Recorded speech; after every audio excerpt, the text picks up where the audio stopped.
Isang mapagpalang araw po, mga kasimbahay. Panibagong araw na naman.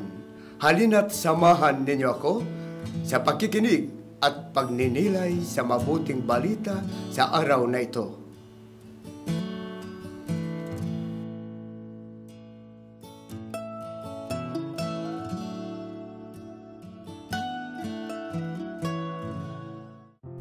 Ang mabuting balita ng Panginoon ayon kay San Juan.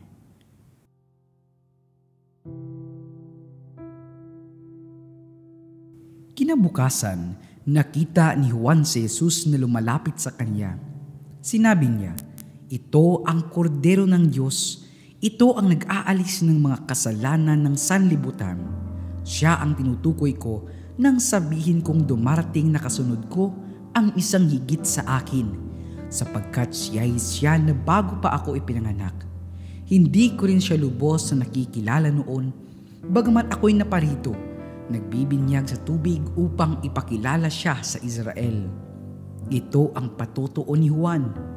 Nakita ko ang Espiritong bumababa buhat sa langit, gaya ng isang kalapati at nanatili sa kanya.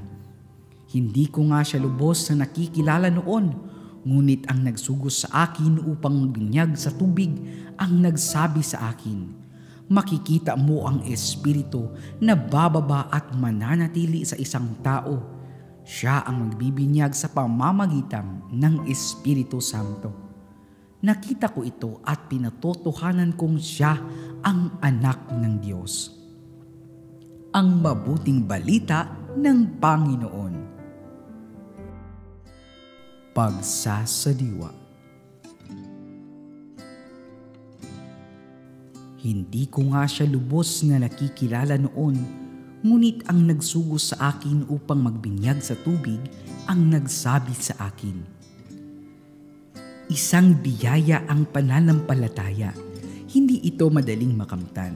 Isa itong biyaya mula sa Diyos.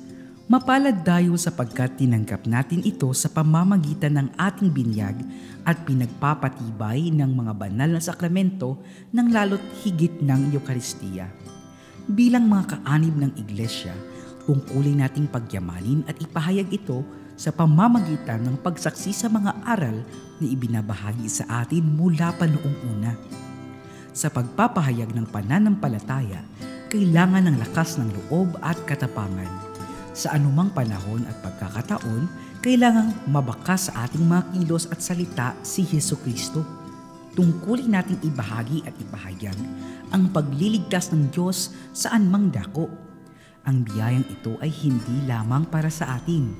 Tayo ay tinawag sa banal na lipi upang akayin ang iba patungo sa kordero na siyang nag-aalis ng kasalanan ng sanlibutan.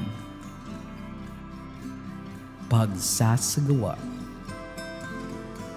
Isabuhay natin ang dakilang tungkuling magpahayag ng pananampalataya at pagkilala sa Diyos.